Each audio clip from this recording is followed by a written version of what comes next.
As a libertarian, Dr. Friedman believes in the maximum possible freedom for the individual. Yet he also recognizes the need for certain government functions. Which functions?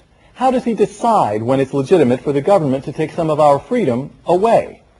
Dr. Friedman and I won't be talking about motorcycle helmets, but we will be discussing the larger issues of how a libertarian looks at public safety, protecting the environment, or deciding the right size of government itself.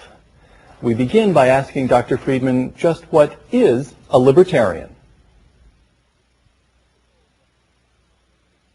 The typical definition of libertarianism, in my mind, is that a libertarian wants the smallest, least intrusive government consistent with the maximum freedom for each individual to follow his own ways, his own values, as long as he doesn't interfere with anybody else's doing the same. Okay, consistent with the maximum freedom of each individual as long as he doesn't interfere with other individuals pursuing their own freedom. But as a matter of fact, there are two really different versions of libertarianism. The more extreme version of libertarianism has one central principle. It is immoral to initiate force on anyone else. That's the prime view. That's the Ayn Rand type libertarianism. So the coercive power of the state is immoral in and of itself. Immoral in and of itself. And all you need to know that something of the state is immoral is whether it involves the initiation of force. That's one brand. Now there's another brand, which is one I would be favorable to, which you could call consequentialist libertarianism. And it's the one you've just defined. Oh, well, you've just defined it, but thank you. I'll take the credit. I see the way you work with graduate students. Now, if I may, let me take you through a series of questions that are floating around in the modern mind and ask how a libertarian addresses them. Question number one, the environment.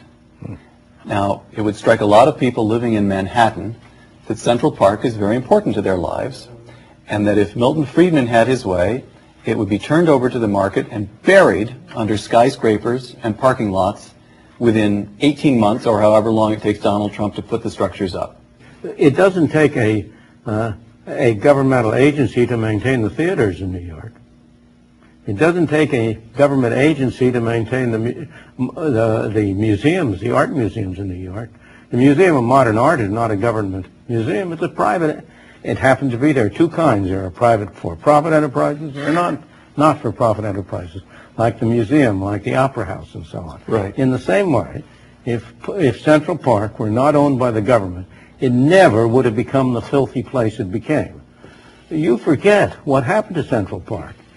We, for some years, a long time ago, lived on Central Park West when we were in New York. This was pretty good address. During the war. Even then it was a very good address. It wasn't a bad address, but it wasn't particularly good. All right. But we were able to take our children down to the park and when they were babies and leave them with a teenage sitter.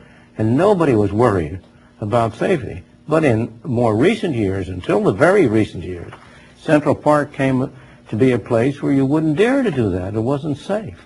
That was because it was a government park. The central principle is that nobody takes care of somebody else's property as well as he takes care of his own. If Central Park were privately owned, it would be advantageous to provide recreational spaces. Now, you just touched on something very important, because one of the things I'm trying to distinguish here is the extent to which your libertarianism is effectively a moral position. You do it because it's right and just. It creates the greatest conditions of justice. And the extent to which you do it because it works. And it sounds to me as though you have both reasons pretty well wrapped up. Absolutely. If it didn't work, the main thing is, if it didn't work, it would be an impossible goal.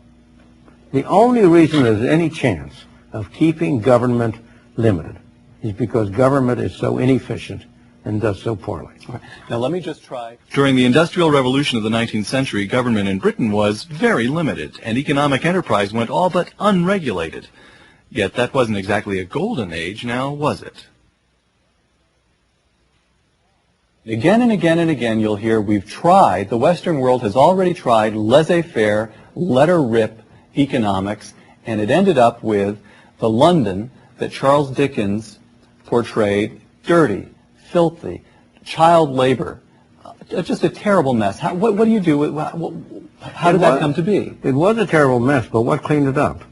Disraeli and his social, the child labor laws, and No, what cleaned it up was the progress of private enterprise, because you had the reason it was so messy was because you had to burn coal. And the kind of coal that was available in Britain was very smoky and messy. And once you were able to use oil, natural gas, better furnaces, all of those things is what made it possible to clean London up. Now, so far as child labor is concerned, right.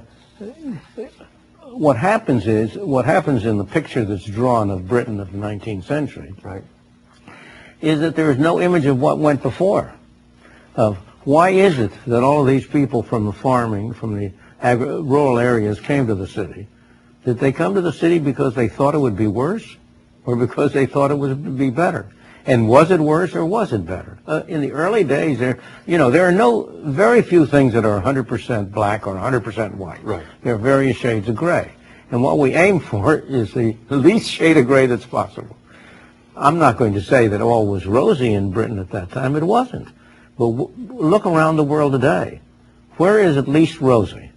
In those countries where things are run by the government, not in those countries where private enterprise are. So and the same thing was true in Britain. The conditions in the rural areas on the farms were far worse than the conditions in the city, but they were not visible. They're hidden. Nobody saw them. Once they come to the city, Dickens didn't stroll around the countryside with his notebook. Right. All right. So what you're saying then is that this mental image that drives even to this day so much of the environmental debate is simply, it may be true as far as it goes, but you'd advise greater historical understanding. But not only historical, present. Where are the most polluted areas in the world? Today. Today. In Russia. Russia? Right. Why? Because everything in Russia was controlled by the government. There was and I keep emphasizing, nobody is going to take care of somebody else's property as well as he'll take care of his own.